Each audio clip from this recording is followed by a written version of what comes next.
Hi guys, welcome back to Codemaster Coach, your medical coding tutor. In today's video, Ms. Jasmine Vialis asked me, is it important for a coder to know how to read a medical record? And with that medical record, is it a hard copy medical record or is it considered an electronic health record or electronic medical record? So, stay tuned as I answer that question. And again, don't forget to go over to Jasmine's channel, Integrated Practice Solutions, right here on YouTube. All right, guys, stay tuned as I answer that question. How to read a medical record. Thanks, guys. I'll see you in the next one.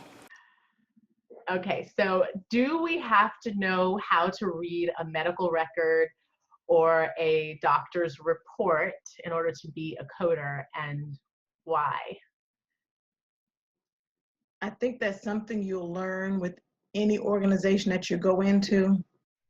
As a coder, I know what to look for to code. In other words, I want to know why the patient sought out healthcare services to start with, because that's going to be my ICD-10, my diagnosis code. Right. And then if any procedures were done, it could be as small as an incision and drainage of an abscess. Mm-hmm. I know based on the diagnoses what are common procedures for it, so I know to look for it. Now, where I'll find it, it could depend on what organization or what type of healthcare setting I'm in. Mm-hmm. There are standard forms, H&P, discharge summary, op report, path and lab, progress notes. There are standard forms that you'll find in a medical record. And exactly where your physician will be required to document will depend on your organization, because I have seen a brief incision and drainage in a progress note. And I'm like, okay, had I not known to look in the physician's progress notes, I would not have found this. A lumbar puncture. He just wrote a quick note, patient performed a lumbar puncture. Had I not looked there, I wouldn't have found it. So learning with diagnoses what to look for helped me go in and find it. So I know what reports are required of physicians. I know what's required in the inpatient chart versus an outpatient chart. So that kind of does help me. But getting physicians to do what you need them to do exactly how you need them to do it can be challenging. Take it from me, an HIM director. I mean, I had it so bad, I would have to flag the pages and take the chart to the physician, stand there and say, can you sign this? And I turn the page to the next flag and say, will you sign this? Because it's like, if I don't stay over them, I won't get it done. And I always say, especially we're getting off on this, but an HIM director is only as good as her chart completion. So if your charts are sitting at 30 and 40 days out, don't tell me the doctor wouldn't complete his documentation. My question is, what did you do to go out there and get that? I've held lunches. I've taken physician lunches and gone to their office to get my charts completed. So you do what you got to do. Same thing with the chart. I have read a chart from cover to cover. I tell my coders, read that chart like you're reading your novel. This patient coming into the hospital, read that story from beginning to end. Right. And know what's going on. And that will help you better code the chart. Because remember, your codes are saying what your words would have said. Right. I love that. That's so funny. We encounter the exact same things with our providers, and we say the same thing. We're like, ultimately, we are responsible for the aging. Like even if it's all kind of the numbers are being skewed based on so-and-so not completing their area of work, whether it's the provider or the front office or, the admin staff at the practice, there's all of that. We are still responsible for making sure everybody's functioning on all cylinders. So we are, our job, we get paid to be annoying. we gotta stay on them. Necessary. I mean, it seems like, I'd say babysitting certain parts of the process, but look, they love it. It's what they pay you for.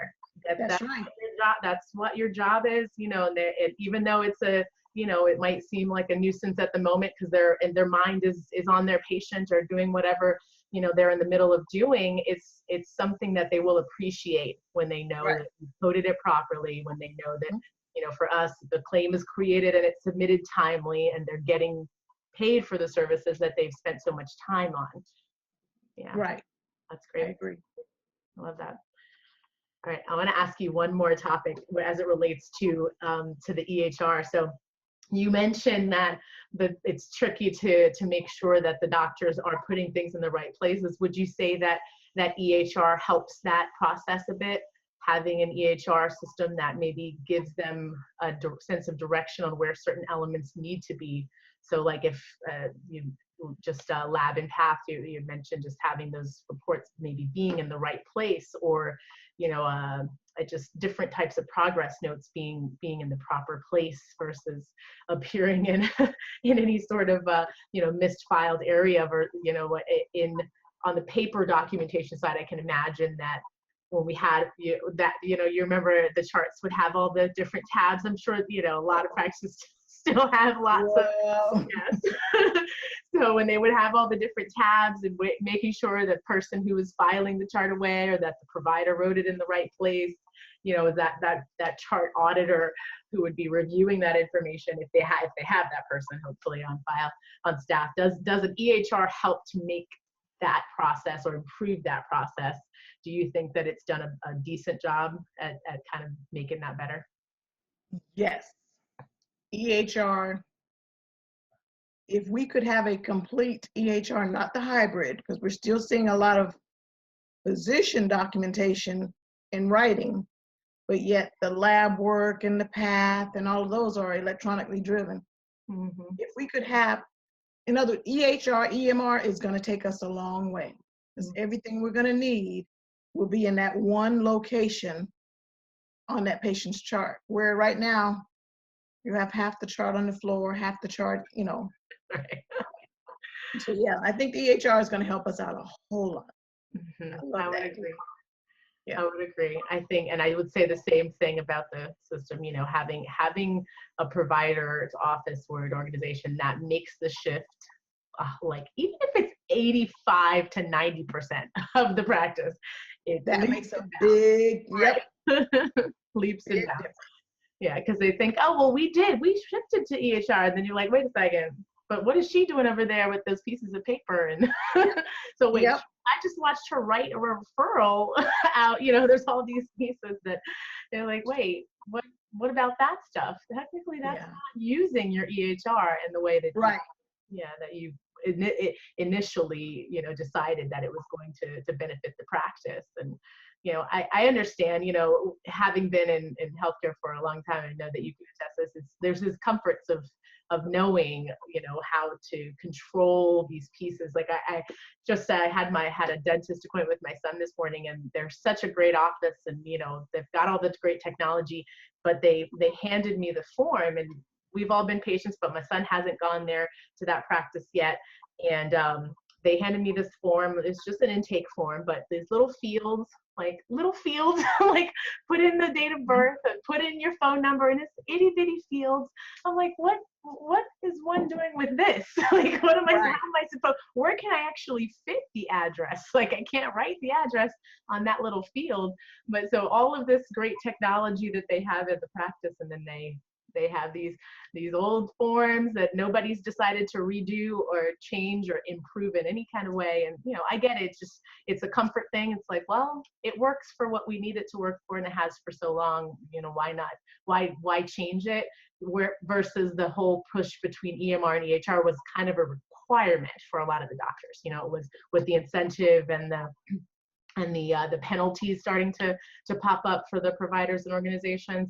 I think pushed everybody further out of their comfort zone, that they were kind of like nudged in that direction. If they didn't have to do it for the other stuff, like, we'll just keep everything else the same. We'll do the stuff that they said we have to do in order to get this accomplished. And so then they forgot about that stuff. They were like, we'll do that later. 10 years later, yeah. Yep, that's happening quite a bit now, I think, with this whole EHR, EMR. We'll get there. We're going to get there. We're not there yet. We're going to get there. Right. But we have come a long way.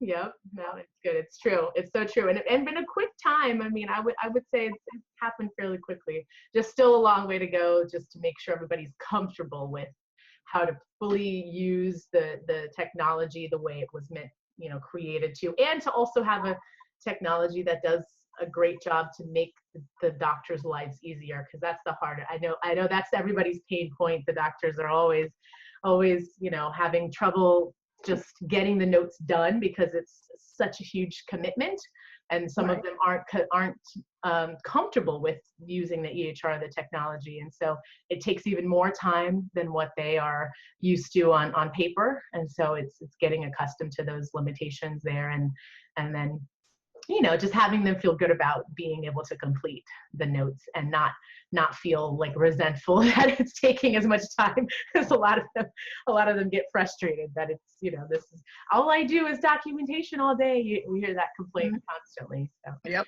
my life, I take it home all day and night.